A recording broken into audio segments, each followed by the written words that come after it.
Hello good morning. तुम्ही tune केलंय MGM 90.8 FM. साथ है तो बात है. शो सुरू आहे आपला ऑल इज वेल. आज तुम्ही ऐकत आहात पूज्य स्वामीजी श्री आत्मानंद सरस्वती यांच्याकडून गीतासार. त्यांची मुलाखत घेतलेली आहे प्रोफेसर गिरीश बसोले सरांनी. तर चला ऐकूयात. आपण ऐकत आहात MGM 90.8 FM. साथ है तो बात है. मित्रांनो, गीता हा विषय आपल्या सगळ्यांचा जिव्हाळ्याचा विषय आहे. श्रीमद भगवत गीता ज्या साहित्यावरती समस्त भारतीयांची जीवनशैली अवलंबून आहे. गीतासार म्हणजे जीवन मूल्य असं आपण मानतोच आहोत. या गीतेसंदर्भामध्ये अधिक माहिती आपल्याला घेणं क्रमप्राप्त होतं, किंबहुना बऱ्याच जणांची इच्छा असते की आपण गीतेबद्दलची माहिती घ्यावी, कारण 18 अध्यायाची ही गीता आहे. जवळजवळ 700 पेक्षा जास्त त्यामध्ये श्लोक आहेत आणि यामधून हे सगळं जीवनसार मांडलं गेलेलं आहे. तर याबद्दलची माहिती आपल्याला एखाद्या अधिकारी व्यक्तीकडून जर मिळाली, ज्यांचा गीतेवरती एक अधिकार वाणी आहे, अशा व्यक्तीकडून जर आपल्याला ही माहिती मिळाली तर हा खऱ्या अर्थाने दुग्ध शर्करा योग आहे की नाही मित्रांनो. आज आपल्यासोबत स्वामी आत्मानंद सरस्वती हे स्वामीजी आहेत. स्वामीजी वेदांत आश्रम इंदोर इथे असतात. स्वामीजींची संन्यास दीक्षा स्वामी चिन्मयानंदजींच्या मार्गदर्शनाखाली मुंबई येथील पवई आश्रमात झालेली आहे. त्यानंतर स्वामीजींनी बराच काळ हिमाचल प्रदेशातील सांदीपनी हिमालय अकॅडमीमध्ये आचार्य म्हणून कामही केलेलं आहे. 2 ते 2.5 वर्षाचा काळ त्यांनी तिथे वेगवेगळे कोर्सेस कंडक्ट करण्यामध्ये व्यतीत केलेला आहे. 1980 मध्ये स्वामीजींनी संन्यास दीक्षा घेण्याचं ठरवलं. त्यांचा खऱ्या अर्थाने संन्यास दीक्षेला पूर्णत्व आलं 1986 मध्ये. दरम्यानच्या काळात म्हणजे संन्यास घेण्यापूर्वीचा काळ हा स्वामीजींचा आपल्या सर्वसामान्य माणसांसारखाच, व्यक्तीसारखाच थोड्या बहुत अर्थाने तसाच राहिलेला आहे. स्वामीजींनी सायन्समध्ये ग्रॅज्युएशन केलेलं आहे इंदोर युनिव्हर्सिटीमधून. त्यानंतर काही ठिकाणी त्यांनी जॉब वगैरे केले आणि त्यानंतर त्यांचा अध्यात्माकडची ओढ त्यांना स्वस्थ बसू देईनास आले. त्याचबरोबर गीतेबद्दलचा त्यांचा जो एक कल होता, तो कल त्यांना त्याच्या संपूर्ण ज्ञानासाठी या संन्यासाश्रमामध्ये घेऊन गेला. तर आज खऱ्या अर्थाने स्वामीजी आपल्याशी गप्पा मारणार आहेत, आपल्याला एनलाइटन करणार आहेत गीतेच्या संदर्भामध्ये, जे की आपलं जीवनमूल्य आहे. तर चलूयात आपण स्वामीजींशी थोड़ा मार्गदर्शन घेऊयात. स्वामीजी, आपका बहुत बहुत स्वागत है MGM 90.8 FM ये रेडियो चैनल के ऊपर. और मैं मेरी संस्था MGM यूनिवर्सिटी, MGM विश्वविद्यालय, महात्मा गांधी मिशन विश्वविद्यालय की ओर से भी आपका बहुत स्वागत करता हूं यहाँ पे.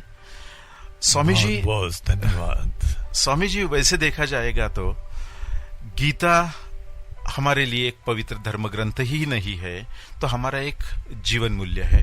हमारी जीवन शैली उसके ऊपर आधारित है. हमने अभी देखा थी 18 अध्यायों में सिमटी ये गीता है, जिसमें 700 से अधिक कुछ श्लोक है. हर एक श्लोक में हमें जीवन का ज्ञान मिलता है. ये गीता हमारा भारत का एक साहित्य प्रकार भी माना जाता है. सबसे पहले मुझे एक आपको पूछना है कि जानना है आपसे कि हमारा जो देश है, भारतवर्ष है, यहाँ बहुत सारे 4 वेद है, 18 पुराण है, उपनिषद है, स्मृतियां है, इतना सारा धर्म ग्रंथ है या दर्शन है धर्म के. फिर भी इन सब में श्रीमद भगवत गीता अपनी एक विशिष्टता रखती है. उसके बारे में हमें कुछ ज्ञान दीजिए. जी गिरीश जी, भगवत गीता का निश्चित रूप से हम लोगों की भारतीय संस्कृति में, वाङ्मय में एक बहुत ही विशेष स्थान अवश्य है. इसके ऊपर भाष्य के लिखते हुए हम लोगों के अनेक आचार्य लोग किसी भी संप्रदाय के हों, उन्होंने गीता को बहुत ही आदर दिया है और उसके ऊपर अपने भाष्य लिखे हुए हैं. तो एक आदि शंकराचार्य जी हुए, उनकी भाष्य में वो लिखते हैं कि गीता समस्त वेदार्थ का संग्रह है. तो जो वेद का विषय है वो पूरा विषय इसके अंदर विद्यमान है. और इसकी सुंदरता ये है कि ये एक व्यक्ति जो कर्म के क्षेत्र में है, कर्म के क्षेत्र में रहते हुए वो थोड़ा मोहित होता है, विचलित होता है। ऐसे परिप्रेक्ष्य में ऐसे अधिकारी को हम अपने ही जीवन दर्शन से कैसे युक्त करें, जीवन मूल्यों से कैसे युक्त करें। तो इसीलिए वहां पर भगवान श्री कृष्ण ने उसको गीता का उपदेश दिया।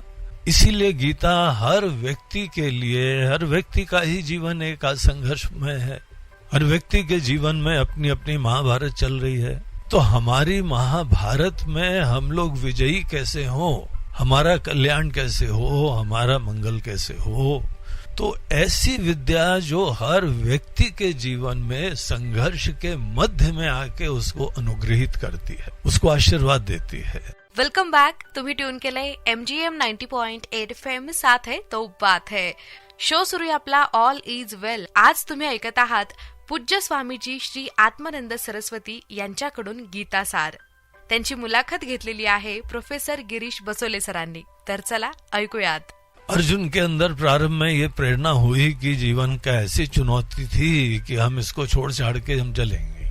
उसने पहले अध्याय का, जिसका नाम ही अर्जुन विषाद योग है, बड़ा विषाद ग्रसित हो गया, बड़ा धर्म संकट हो गया कि हमको अपने ही स्वजन और हमारे आदरणीय लोग, हमारे पितामह हैं, हमारे गुरु द्रोणाचार्य हैं और हमारे भाई हैं, चाचा हैं, मामा हैं, सभी लोग एक परिवार का ही संघर्ष था।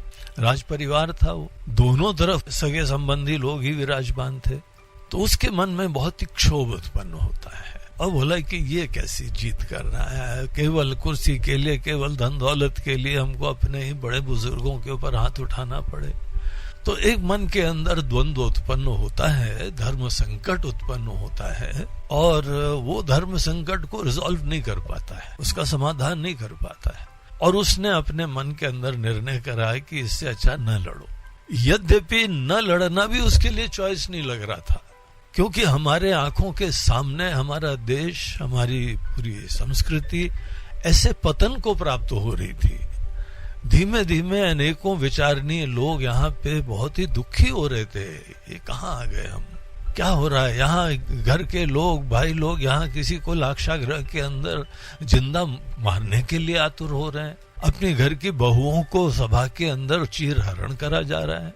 और इस प्रकार से लोभ के अंतर्गत वो लोग कोई मानवीय मूल्यों का कुछ ध्यान नहीं रख रहे हैं। और हमारी संस्कृति तो इतनी गरिमामय है, बड़ी स्वाभिमान उत्पन्न होता है, तो आंखों के सामने खत्म हो रहा है। इसीलिए हर कोई विचारवान व्यक्ति को प्रेरणा हो रही थी, कुछ करना चाहिए हमको। एक तरफ से पूरे 13 साल वनवास के अंदर सवेरे शाम उसमें मन में प्रेरणा हो रही थी कि हमको ये अधर्म की व्यवस्था उखाड़ के फेंकनी है, धर्म की स्थापना करनी है, एक ऐसा समाज बने जहां पे हमारे सब लोग बड़े उत्कर्ष को प्राप्त हों, कल्याण को प्राप्त हों। लेकिन जब वो लड़ाई के मैदान में आता है तो उसके मन के अंदर एक ऐसा विक्षेप आ जाता है, बोलते हैं नहीं, अपने स्वजनों के साथ कैसे लड़ाई लड़ना। और इस द्वंद्व को वो हैंडल नहीं कर पाता है। लड़ने में भी मुसीबत है, नहीं लड़ने में भी बहुत ही मन में पीड़ा हो रही है। और उसका परिणाम ये होता है कि उसको धर्म संकट का अंतःकरण, जिसकी वजह से वो बहुत ही शोकाकुल हो जाता है। अच्छा स्वामी जी, फिर हम ऐसा कह सकते हैं क्या कि ये महाभारत की कहानी है, या लेकिन एक तरफ हम उसको कहानी बोल के देख सकते हैं और दूसरी जगह पे हमें वहां से जीवन सार मिल जाता है, जीवन अमृत मिल जाता है। तो हम देखें तो वैसे तो वो महाभारत की कहानी बनती है, लेकिन सही गीतार्थ हमें मिलता है जो महाभारत युद्ध के दौरान। तो मेरा अगला जो एक प्रश्न बनता है ना, वो वहीं से होता है कि भगवान श्री कृष्ण और अर्जुन जी दोनों बहुत करीबी थे। ये बात गीता सार भगवान श्री कृष्ण अर्जुन को बहुत पहले कहीं राजवाड़े में, कहीं प्रासाद में बैठे, कहीं उपवन में बैठे समझा सकते थे, लेकिन उन्होंने ये जो सीख है या शिक्षा है गीता सार के माध्यम से वो बैटल फील्ड में ही क्यों दिया है, रणभूमि में ही क्यों दिया है? ये तो गिरीश जी बहुत ही आवश्यक और कल्याणकारी है, और आज हमारे आपके लिए और जो जो दुनिया के लोग हैं सबके लिए कितना बड़ा आशीर्वाद बन गया है। ऐसी शिक्षा जो अरण्य में दी जाती है, जंगल में दी जाती है, महलों में दी जाती है, अनुकूल वातावरण में दी जाती है, उसमें आदमी के मन में यही संभावना होती है कि हमको इस ज्ञान की प्राप्ति के लिए सब कुछ छोड़ना चाहिए और सब चीजों से संन्यास्त हो के छोड़ छाड़ के तब एकांत में जाके हमको ज्ञान प्राप्त करना चाहिए। लेकिन ये जो गीता की ब्यूटी है वो ये है कि आपके जहाँ चुनौतियां हैं, जिम्मेदारियां हैं, इन चीजों के मध्य में जहाँ पे इमोशनल अप्स एंड डाउन्स भी विराजमान है, ऐसे समय हमको जब कोई उपदेश देता है तभी वो हमारे जीवन में कल्याणकारी होता है। जब जरूरत पड़ती है तब हमको उपदेश मिलना चाहिए। हम टूटे तो अपने कर्म के क्षेत्र में हैं, जहां हमको ऐसी दुर्दशा प्राप्त हुई, धर्म संकट प्राप्त हुआ, उस समय हमको ज्ञान के उपदेश की विशेष जरूरत थी। लेकिन एक चीज हम आपको और बताएंगे कि अर्जुन ने जब अपने आप को शिक्षा की प्राप्ति के लिए समर्पित करा है तब जाके उन्होंने दिया है।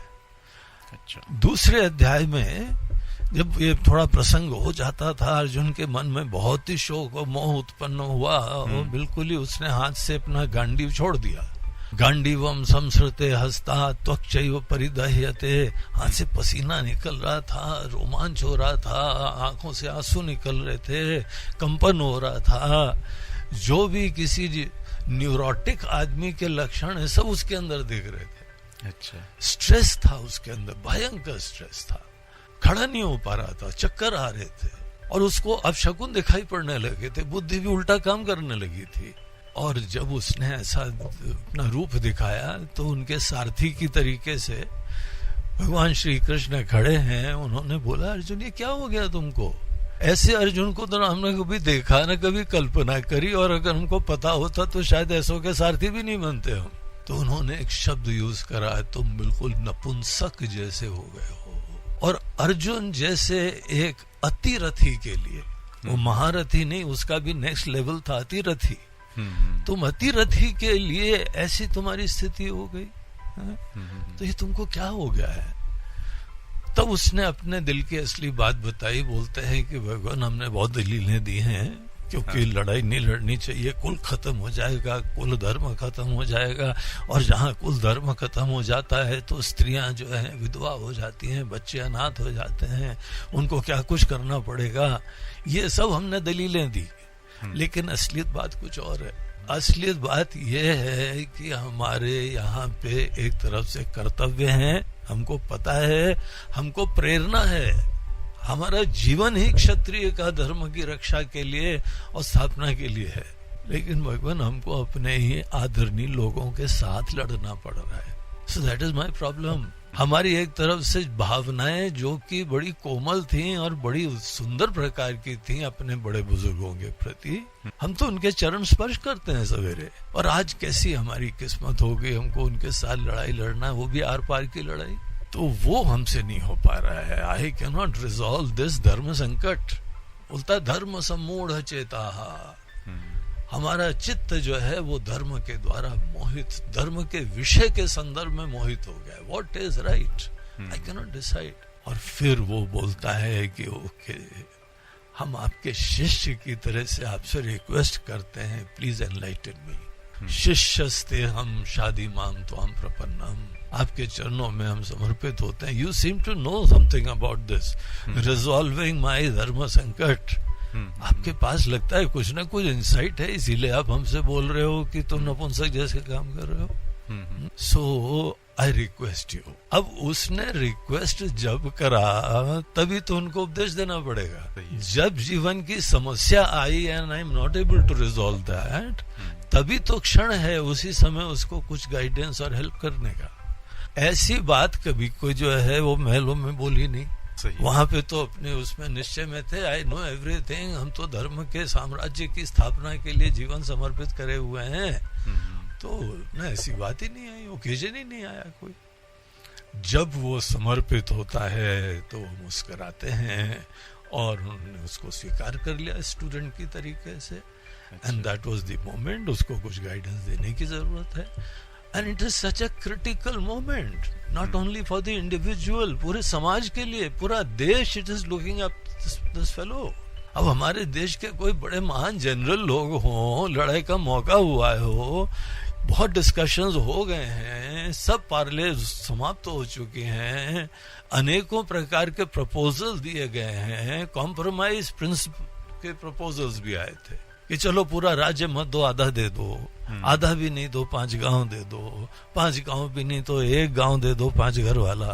यहां तक की कॉम्प्रोमाइज प्रिंसिपल उनको दिए गए थे और जवाब ये आता था कि दुर्योधन ने बोला क्षत्रिय हो, क्या भिक्षुक की तरह से मांग रहे हो, बल है और दम है तुम्हारे अंदर तो लड़ाई लड़ो, ले लो। ये क्षत्रिय को जो है शोभा देता है, न कि जो है हमको दे दो हमको दे दो। अब बहुत सारे जब कोशिशें सब निष्फल हो गई तो बोला ठीक है भाई, अब हमको धर्म के लिए, for the cause, for the principle of righteousness, एक अच्छा देश, अच्छा समाज के निर्माण के लिए हमको जरूर आगे आना चाहिए। इसलिए वहां पे उन्होंने उपदेश दिया।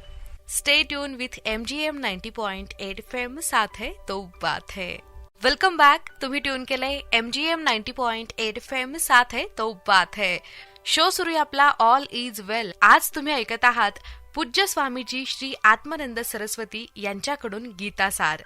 त्यांची मुलाखत घेतलेली आहे प्रोफेसर गिरीश बसोले सरांनी। तर चला ऐकूयात। स्वामी जी, मुझे ऐसा लगता है कि हम जब गीतासार सुनते हैं तो उससे मृत्यु का भय निकल गया, ऐसा हमें प्रतीत होता है, क्योंकि वहाँ एक श्लोक होता है, नैनन छिंदंती शस्त्राणी, मुझे याद नहीं पूरी तरह से, लेकिन अग्नि से वो जल नहीं सकता है, आत्मा अमर होता है, वो सिर्फ कपड़े बदलता है।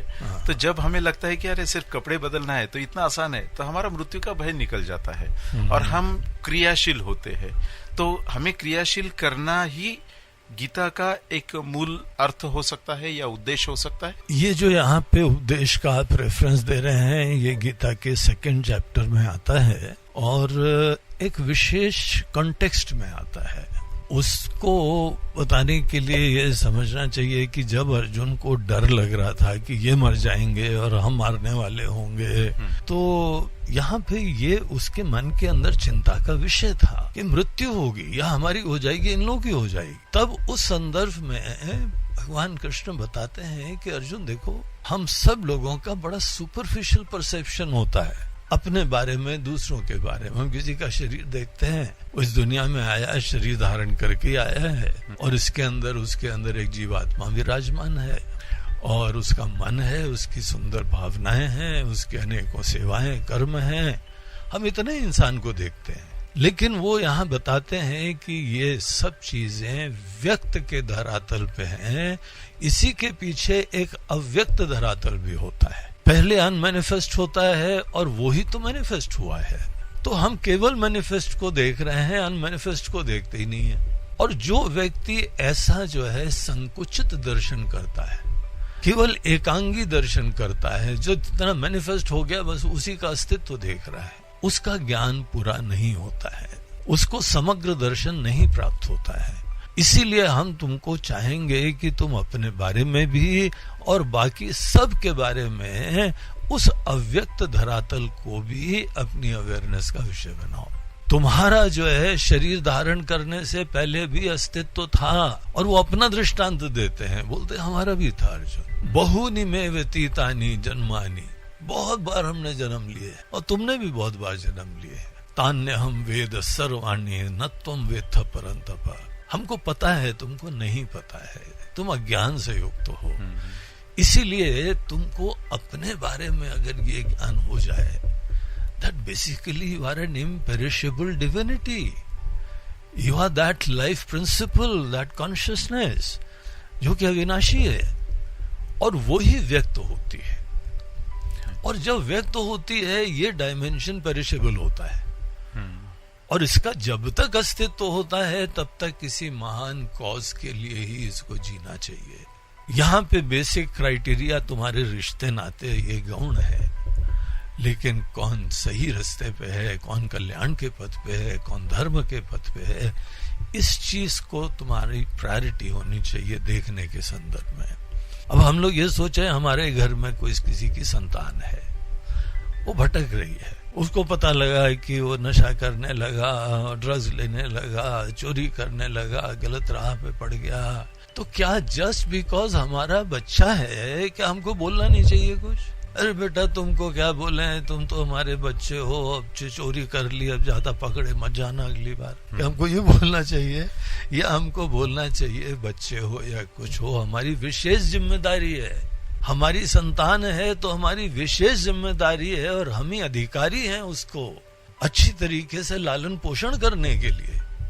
वो अगर भटक रहा है तो हमको रिश्तों का तकाजा रखना चाहिए कि यहाँ पे उसके जीवन में धर्म का पालन कर रहा है नहीं कर रहा है, वो ध्यान देना चाहिए।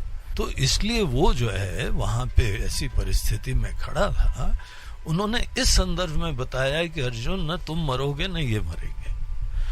हंता चेत मन्यते हंतु हतश्चेत मन्यते हतम उभौ तौ न विजानीतः।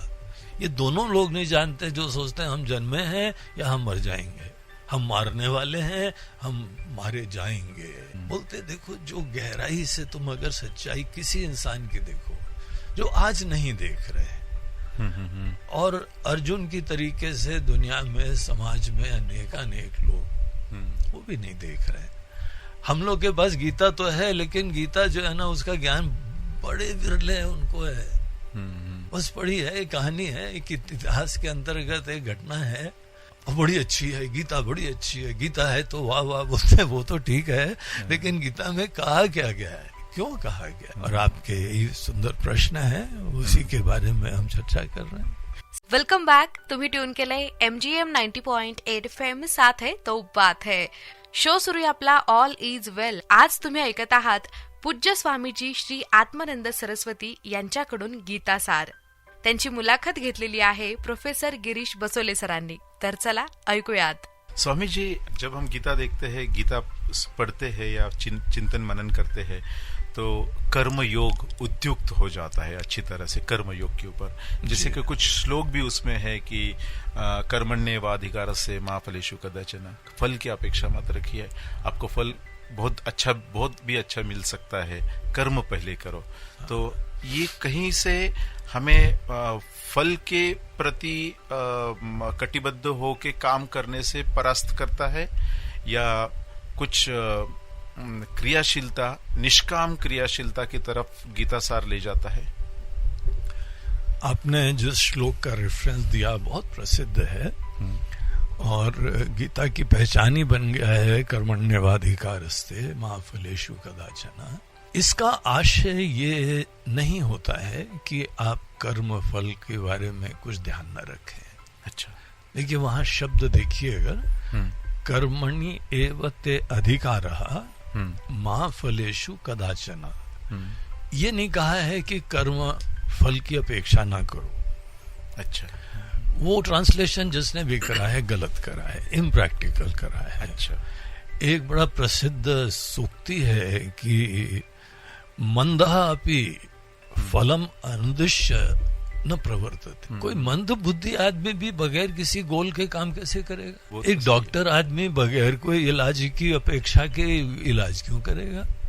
और ये फौजी आदमी तो धर्म की स्थापना कर रहा है, तो धर्म की स्थापना भगवान ने अर्जुन को बोला भी कि तुमको उत्तिष्ठ कौन्तेय युद्धाय कृत निश्चयः, उठो लड़ाई लड़ो।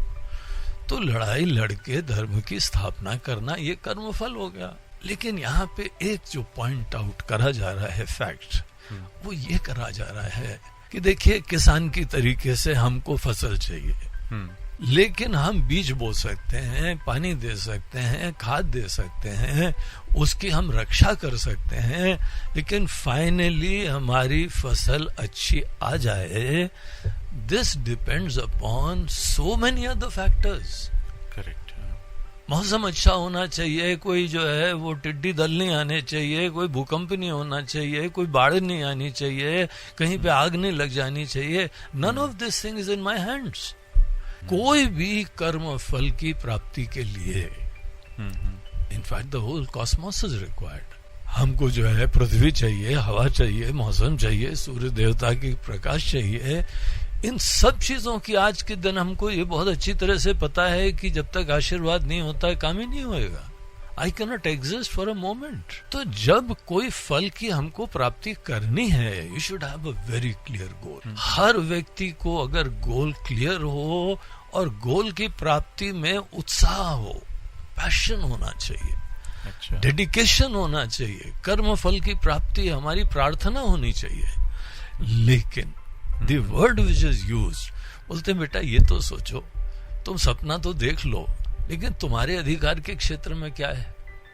You can just execute some karma at this moment, that is all. Rest is in someone's hand, you know. ईश्वर को बोल लो, मालिक को बोल लो, लेकिन तुम्हारे हाथ में नहीं है। Humbly accept this fact, realise your limitations. और ये जब कर्म ही हमारा अधिकार का क्षेत्र है, तो I can just do my best.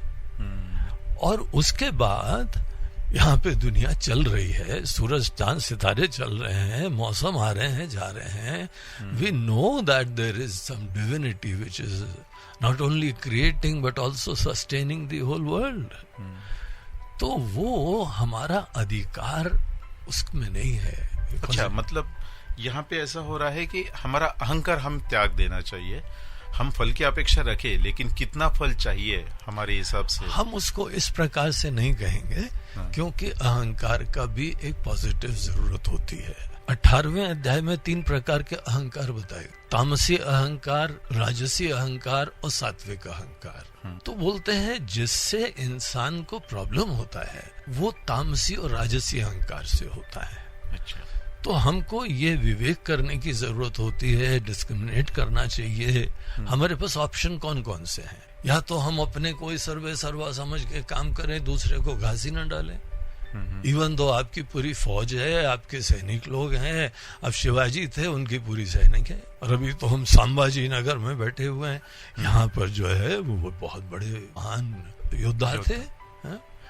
तो उनको जो है ऐसा नहीं है कि इतनी हवा में रहना है कि अपने ही लेफ्टिनेंट्स और जनरल्स उनका भी कोई महत्व नहीं देना है। अच्छा, तो हमको सबको साथ में लेके चलना चाहिए, और केवल हम नहीं कर रहे हैं, और हम जब कर भी रहे हैं तो गीता के 11th चैप्टर में एक श्लोक आता है जहां भगवान बोलते हैं, अर्जुन आई सजेस्ट, तुम हमारे निमित्त बन के काम क्यों नहीं करते हो? Why don't you become my instrument and then live? निमित्त मात्रम भव सव्यसाचिन, हमारे निमित्त बनो। कर्ता कविता हम हैं, आप सिर्फ निमित्त मात्र है। आप निमित्त बने, और आपके अंदर भी जो कर्तापना है, हमने आपकी बुद्धि में, अंतःकरण में 4 पार्ट होते हैं, अहंकार, मन, बुद्धि और चित्त। ये 4 कंपोनेंट्स हर व्यक्ति के अंतःकरण के होते हैं। तो उसमें अहंकार is an intrinsic part of our inner faculties. तो अहंकार तो अहम कर्ता इति अहंकार, जो हमारे डोमेन में आ गया, हमको एग्जीक्यूट करना है, यही अहंकार हो गया। तो ये अहंकार अर्जुन केवल अपना सोच के भी हो सकता है, बोझे से भी हो सकता है, और सबके प्रति संवेदना रखते हुए और ईश्वर के निमित्त बन के भी हो सकता है। तुम्ही ऐकत होतात पूज्य स्वामीजी श्री आत्मानंद सरस्वती यांच्याकडून गीतासार। आज आपण ऐकला गीतासार भाग 1, आणि उद्या म्हणजेच रविवारी सकाळी 9 ते 10:30 या वेळेत ऐका गीतासार भाग 2। थँक्यू सो मच स्वामीजी, आणि thank you so much Girish Basole sir. ऐकत रहा MGM 90.8 FM, साथ है तो बात है।